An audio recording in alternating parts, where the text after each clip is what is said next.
दुनिया में अगर कोई सबसे अडिग और अनिवार्य सत्य है तो वह है मृत्यु।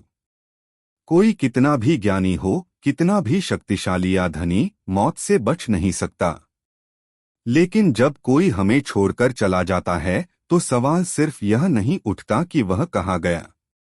असली सवाल यह है कि अब उसकी स्थिति क्या है। क्या वह हमें देख रहा है? क्या वह कभी हमारे घर लौटकर आता है? क्या उसकी आत्मा पीड़ा में है या शांति में है? गरुड़ पुराण बताता है कि मृत्यु केवल देह का अंत नहीं है, बल्कि आत्मा की एक रहस्यमय यात्रा की शुरुआत है। यह यात्रा ऐसी है जहां शरीर और नाम का कोई महत्व नहीं रह जाता, केवल कर्म और उनके अदृश्य परिणाम ही होते हैं। जैसे एक पक्षी पहली बार पिंजरे से बाहर आता है, आत्मा भी शरीर छोड़ते ही अचानक स्वतंत्र होती है, लेकिन उसे शुरुआत में अपनी स्थिति का अंदाजा नहीं होता। वह अपने शरीर को देखती है, अपने प्रियजनों को रोते हुए देखती है, अपनी चिता की तैयारी को देखती है, लेकिन यह समझ नहीं पाती कि यह सब उसके लिए क्यों हो रहा है। गरुड़ पुराण कहता है कि मृत्यु के क्षण में आत्मा भ्रम की स्थिति में रहती है। उसे लगता है कि वह अभी भी जीवित है और केवल लोग उसे अनदेखा कर रहे हैं। तभी प्रवेश करते हैं यमदूत, दो दिव्य प्राणी जिनका स्वरूप सांसारिक नहीं होता। वे न काले होते हैं, न लाल आंखों वाले, उनका रूप आत्मा के कर्मों के अनुसार बदलता है। जिसने पवित्र और धर्मपरायण जीवन जिया हो, उसे यमदूत शांत और सुकून देने वाले प्रतीत होते हैं। वहीं जिसने अधर्म और पाप का जीवन जिया, उसके लिए यमदूत भयावह दंड देने वाले प्राणी बन जाते हैं।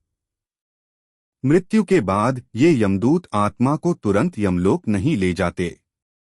गरुड़ पुराण के अनुसार पहले 24 घंटे तक आत्मा उसी स्थान पर रहती है जहां उसका शरीर अंतिम संस्कार के लिए रखा जाता है।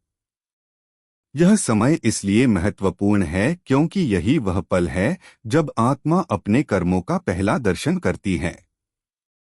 यह दर्शन किसी शब्द या तर्क से नहीं होता, केवल कर्मों की स्मृति और उनके प्रभाव सामने आते हैं।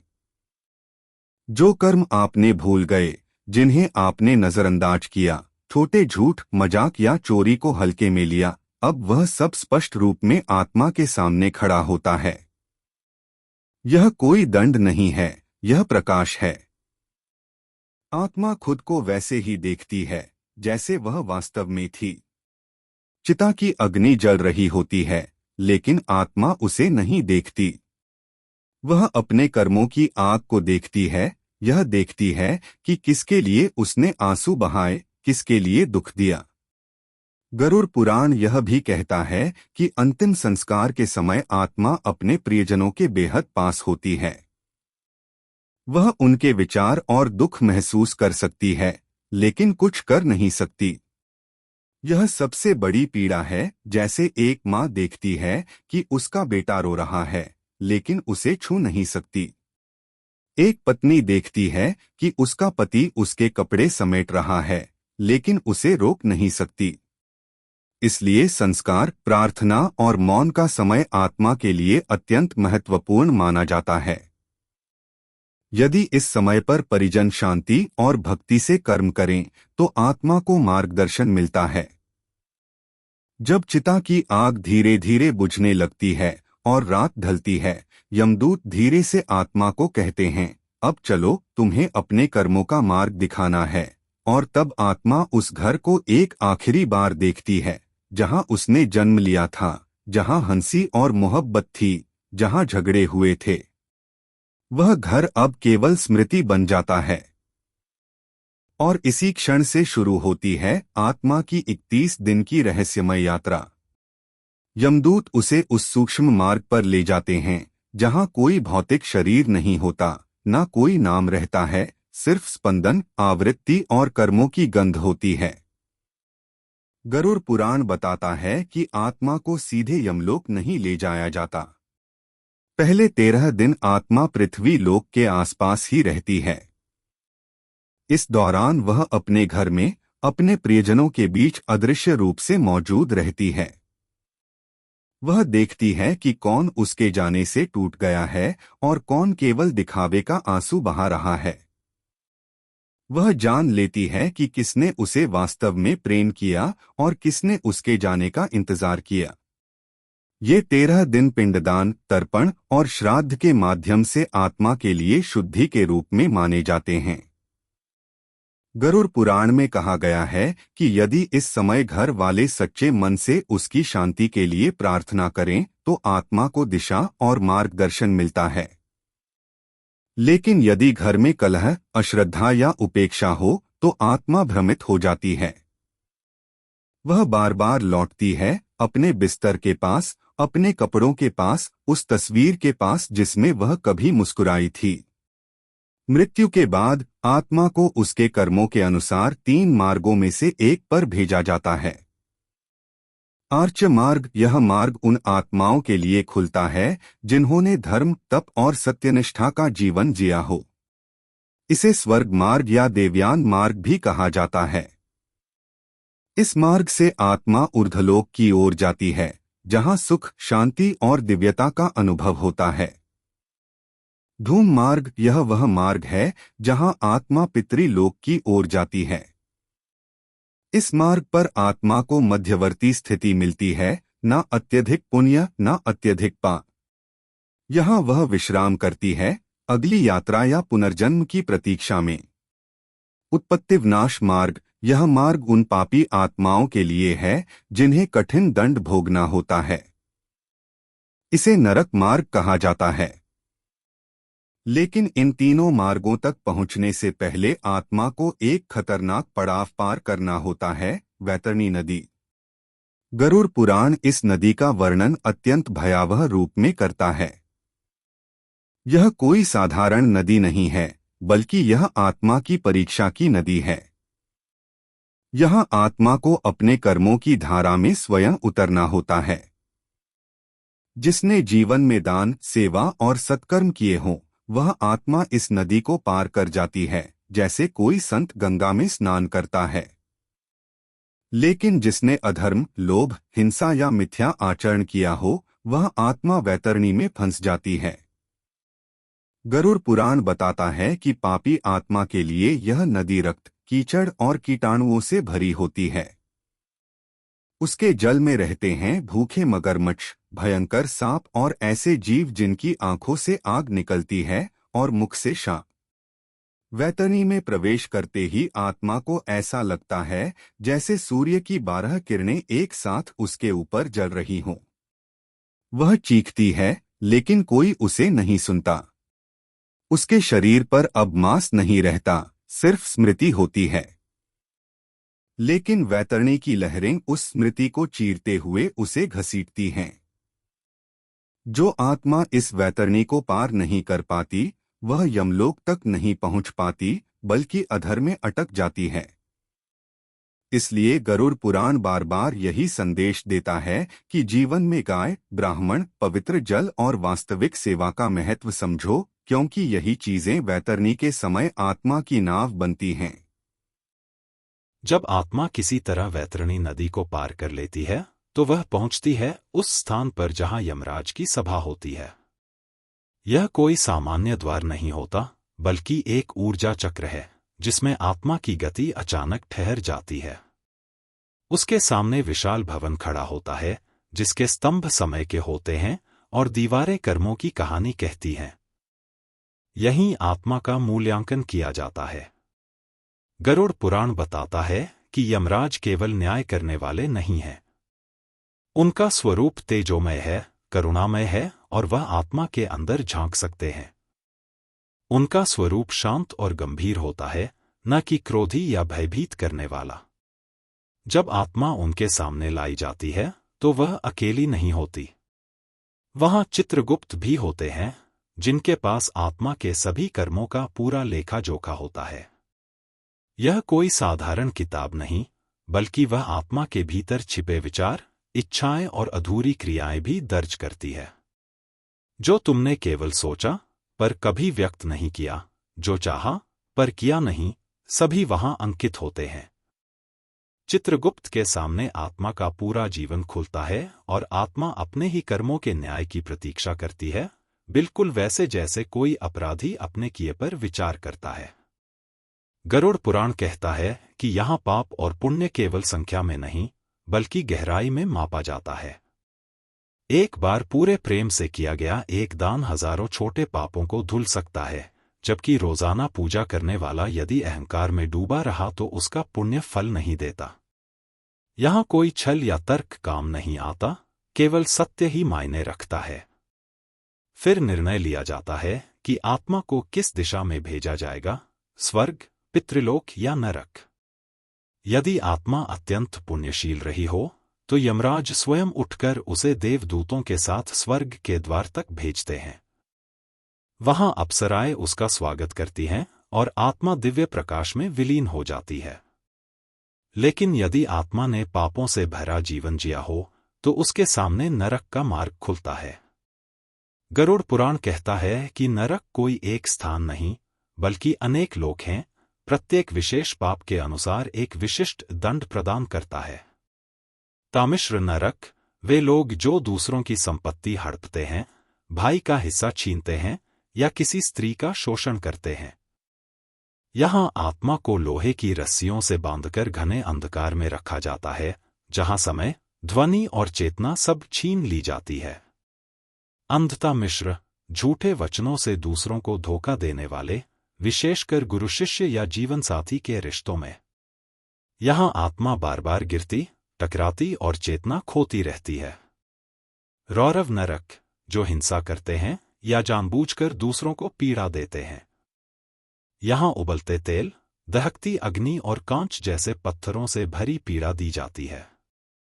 कुंभिपाक नरक, शिकारी, कसाई और जो जानवरों की हत्या केवल स्वाद या शौक के लिए करते हैं। आत्मा को बार बार उबलते तेल में डुबाया जाता है। कालसूत्र नरक, जिन्होंने अपने बड़ों का अपमान किया, गुरु की अवज्ञा की या माता पिता को कष्ट पहुंचाया। अग्नि की लपटों पर आत्मा को चलाया जाता है। असिपत्र वर्ण नरक, धर्म के नाम पर अधर्म करने वाले, लोगों को गुमराह करने वाले। यह नरक कांटों से भरा वन है, जिसमें आत्मा दौड़ती है और प्रत्येक पत्ता उसे चीरता है। गरुड़ पुराण में 28 से अधिक नरक लोकों का वर्णन है। हर नरक आत्मा के किसी न किसी दोष को शुद्ध करने के लिए होता है और यह स्थायी नहीं होता। यह एक प्रकार का शुद्धिकरण केंद्र है, जहां आत्मा अपने कर्मों का फल भोगती है और अगले जन्म के लिए तैयार होती है। आत्मा का अगला जन्म किस रूप में होगा, मानव, किसी अन्य योनि, पशु, पक्षी, कीट या वृक्ष, यह केवल उसकी कंपन शक्ति या वाइब्रेशनल फ्रीक्वेंसी पर निर्भर करता है, जो उसके कर्म और संस्कार तय करते हैं। गरुड़ पुराण कहता है कि सृष्टि में 84 लाख योनियां हैं। इनमें से केवल मानव योनि में आत्मा को मोक्ष प्राप्त करने, कर्म सुधारने और ब्रह्मा को जानने का अवसर मिलता है। बाकी 83,99,999 योनियां केवल कर्म भोगने के लिए हैं, जहां सोचने का अवसर नहीं होता, केवल भुगतना होता है। जब कोई आत्मा अपने पापों का फल नरक में भोग चुकी होती है, तो चित्रगुप्त और यमराज मिलकर यह तय करते हैं कि अब यह आत्मा किस शरीर में जन्म लेने के योग्य है। यदि आत्मा के अंदर कुछ पुण्य शेष बचा हो या पिछले जन्मों में किए गए कोई सच्चे कर्म अभी भी मौजूद हों, तो उसे पुनः मानव जन्म मिलने का अवसर दिया जा सकता है। लेकिन यदि उसकी चेतना अभी भी लोभ, स्वार्थ, हिंसा या अहंकार से ग्रसित है, तो उसे उन योनियों में भेजा जाता है जहां उसका अगला शरीर उसी चेतना के अनुरूप होगा। गरुड़ पुराण में उदाहरण दिए गए हैं। जिसने जीवन में क्रूरता दिखाई, उसे मांसाहारी जानवर के रूप में जन्म मिलता है।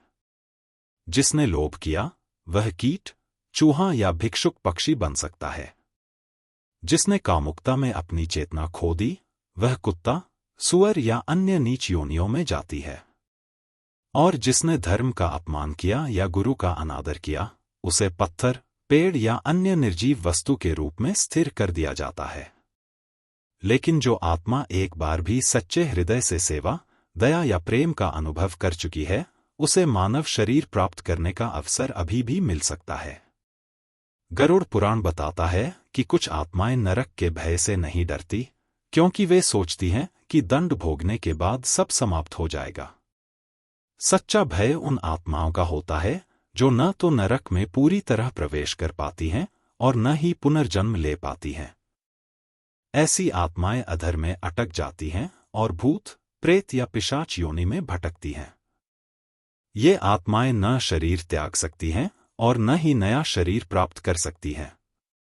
भूत या प्रेत वे आत्माएं बनती हैं जो मृत्यु के समय अत्यधिक मोह, क्रोध या वासना में डूबी हुई थी, जो अपनी संपत्ति या अपने घर से चिपकी रही या अधूरे इच्छाओं के कारण तड़पी, वे अधूरी रह जाती हैं। ऐसी आत्माएं बार बार विशेष तिथि, वार या स्थान पर प्रकट होती हैं। जब तक उनका मोह नहीं टूटता, वे पुनर्जन्म नहीं ले पाती। इसलिए गरुड़ पुराण में श्राद्ध, तर्पण और पिंडदान जैसे कर्म आत्मा को इस चक्र से मुक्त करने के लिए अत्यंत महत्वपूर्ण बताए गए हैं। जब पवित्र जल, तिल और मंत्रों से तर्पण किया जाता है, तो आत्मा को एक दिव्य संकेत मिलता है कि अब वह आगे बढ़ सकती है। जब यह सब पूरा हो जाता है, नरक भोग समाप्त हो जाता है, मोह टूट जाता है और संस्कार पूर्ण हो जाते हैं, तो आत्मा प्रवेश करती है पुनर्जन्म के गर्भ द्वार में। गरुड़ पुराण के अनुसार पुनर्जन्म का क्षण शुद्ध विज्ञान और अदृश्य ऊर्जा का संगम होता है।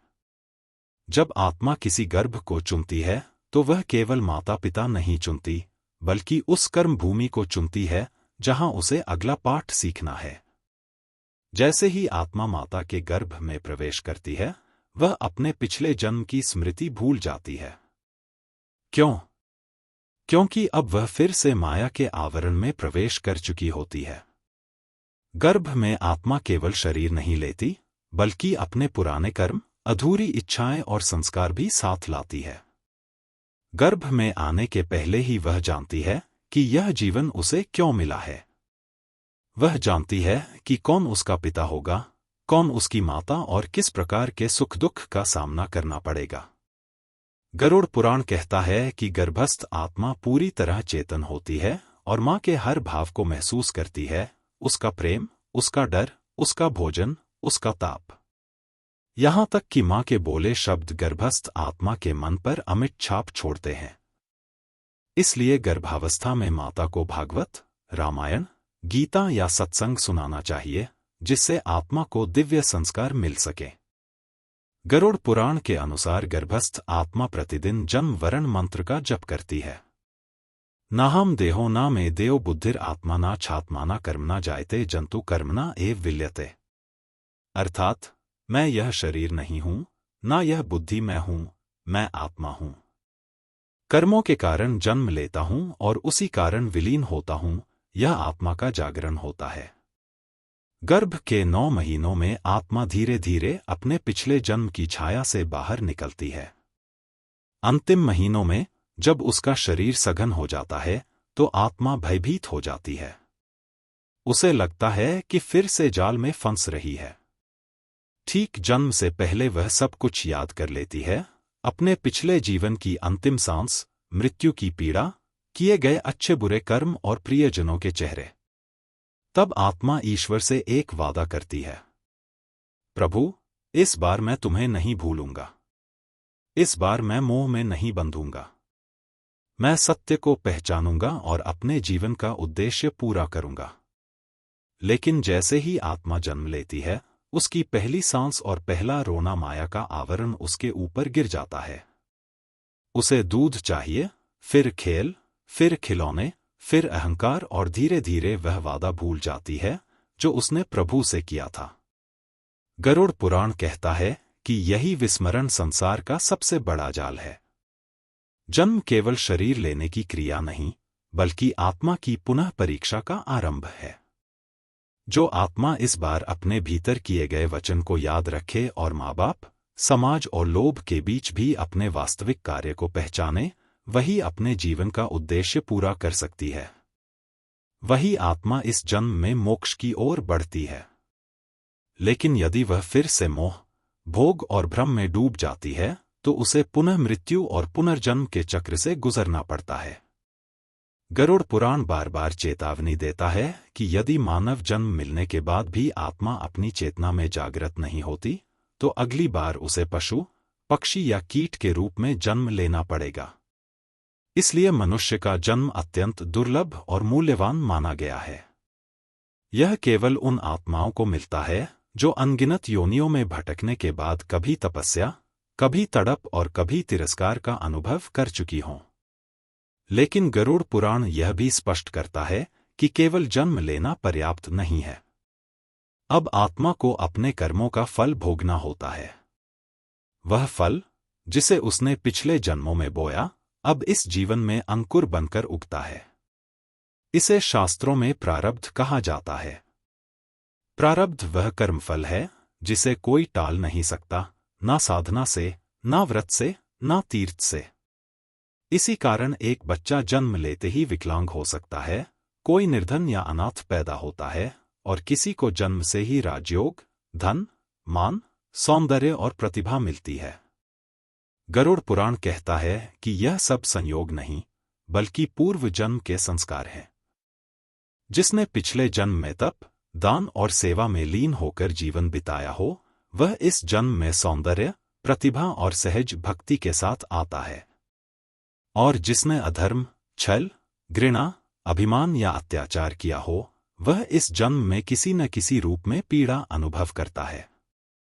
लेकिन यह पीड़ा सजा नहीं है, बल्कि अवसर है। ईश्वर कभी दंड नहीं देते और न किसी से बैर रखते हैं। वे केवल आत्मा को वही परिस्थिति देते हैं जिसमें वह पिछले जन्म में अधूरा छोड़ गई थी। गरुड़ पुराण के अनुसार कई बार ऐसा होता है कि किसी आत्मा ने पिछले जन्म में दूसरों का भोजन छीना हो, तो उसका अगला जन्म भुखमरी में होता है। जिसने स्त्री का अपमान किया हो, वह अगली बार स्त्री के रूप में उसी पीड़ा को अनुभव करती है। जिसने किसी अपाहिज का उपहास किया हो, वह अगली बार उसी स्थिति में जन्म लेता है, ताकि वह उस पीड़ा की गहराई को समझ सके। इसलिए शास्त्र कहते हैं कि जिसे हम दुर्भाग्य कहते हैं, वह आत्मा की शिक्षा है। लेकिन कुछ आत्माएं ऐसी भी होती हैं जो पिछले जन्म में अधूरी रह गईं, पर इतना सच्चा संकल्प लेकर गईं कि उनका वर्तमान जन्म एक विशेष कार्य के लिए होता है। ऐसे बच्चे बचपन से ही अलग महसूस करते हैं। भीड़ में भी वे मौन रहते हैं, प्रार्थना में जल्दी रम जाते हैं, या अचानक किसी मंत्र को सुनकर उनकी आंखें भर आती हैं। गरुड़ पुराण के अनुसार ये लक्षण उन आत्माओं के हैं जो पिछले जन्म में साधना के द्वार पर आकर जीवन समाप्त कर बैठी थी। उन्हें यह जन्म आत्मिक पुनः प्रयास का अवसर देता है। लेकिन संसार उन्हें यह समझने नहीं देता। उन्हें खिलौनों से व्यस्त किया जाता है, डिग्रियों और शिक्षा से बांधा जाता है, और धीरे धीरे वे अपने ही संकल्प को भूल जाते हैं। इसलिए कभी कभी ऐसे बच्चों को जीवन में जल्दी दुख मिलता है, ताकि वे फिर से भीतर की यात्रा शुरू कर सकें। गरुड़ पुराण कहता है कि जब आत्मा अपने सत्य कर्म से भटकने लगती है, तो प्रारब्ध उसे मार्गदर्शन देने के लिए पीड़ा भेजता है। और जो आत्मा उस पीड़ा को समझ लेती है, वही जागृत होती है। दुर्भाग्य यह है कि अधिकतर आत्माएं उस पीड़ा से भाग जाती हैं। वे शिकायत करती हैं, मैंने क्या किया था कि मुझे यह जीवन मिला। लेकिन यदि वे यह समझ ले कि हर दुख, हर सुख, हर क्षण सभी उनके अपने कर्मों का परिणाम है, तो वे ईश्वर से लड़ना छोड़कर उन्हें समझने लगती हैं। गरुड़ पुराण इसीलिए कहता है कि जन्म लेने के बाद आत्मा का पहला कर्म स्मरण होना चाहिए। यदि आत्मा ईश्वर को स्मरण करती रहती है, तो प्रारब्ध उसकी परीक्षा नहीं लेता, बल्कि मार्ग बन जाता है। पर जैसे जैसे आत्मा जीवन के जाल में उलझती है, वह कर्मों की नई श्रृंखला बनाती है, जिसे क्रियामाण कर्म कहा जाता है। ये वही कर्म हैं जो वर्तमान जीवन में किए जाते हैं और भविष्य के फल का बीज बनते हैं। इस चक्र में आत्मा बार बार उलझती रहती है। जब तक वह यह न समझे कि वह केवल शरीर नहीं, बल्कि चेतना की वह चिंगारी है जो जन्म नहीं लेती और न ही मरती, तब तक वह स्वतंत्र नहीं हो सकती। लेकिन क्या कोई आत्मा इस चक्र से मुक्त हो सकती है? क्या वास्तव में कोई मृत्यु के पार जा सकता है? गरुड़ पुराण का उत्तर है हाँ। पर यह हाँ आसान नहीं है। मोक्ष जितना सरल शब्द लगता है, उतनी ही कठिन और सूक्ष्म यात्रा है। गरुड़ पुराण में कहा गया है कि मोक्ष का अर्थ केवल जन्म मृत्यु के चक्र से बाहर निकलना नहीं है, बल्कि आत्मा का परम सत्य में विलीन हो जाना है। वह स्थिति जहां आत्मा न पुनर्जन्म की आकांक्षा रखती है, न मृत्यु से डरती है। वह मैं और मेरा के बंधनों से मुक्त हो जाती है। वह आत्मा जो अपने सभी कर्मों को पूर्ण कर चुकी हो, किसी से शिकायत नहीं रखती और जिसके हृदय में न द्वेष है न लोभ, वही मोक्ष के योग्य होती है। गरुड़ पुराण कहता है कि मोक्ष 3 मार्गों से संभव है। ज्ञान मार्ग आत्मा यह जान ले कि वह शरीर नहीं है, अहंकार का त्याग करे और परमात्मा को अपने भीतर अनुभव करे। भक्ति मार्ग आत्मा बिना किसी स्वार्थ या अपेक्षा के प्रेम में ईश्वर को पुकारे, जहां मैं मिट जाए और तू शेष रहे।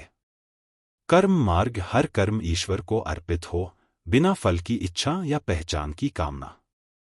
जब इन तीनों मार्गों का संगम आत्मा में होता है, तब वह धीरे धीरे भीतर से शुद्ध होती जाती है। एक दिन ऐसा आता है जब शरीर का अंत होता है, लेकिन आत्मा रुकती नहीं।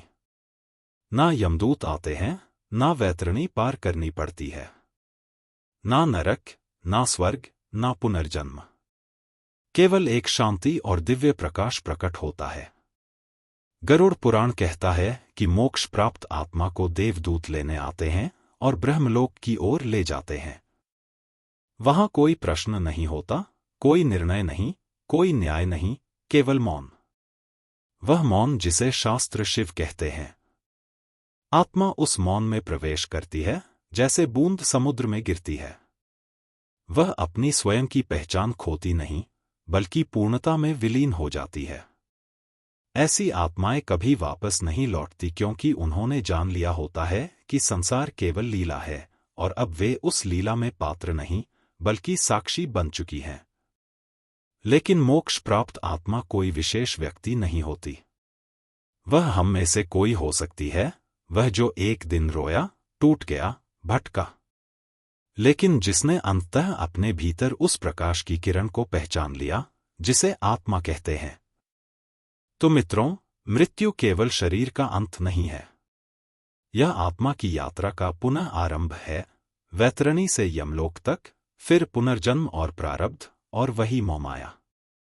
लेकिन जो आत्मा इस चक्र से ऊपर उठती है, जो अपने क्यों के पार जाती है और जान जाती है कि वह स्वयं ईश्वर की एक बूंद है, वही पाती है मोक्ष।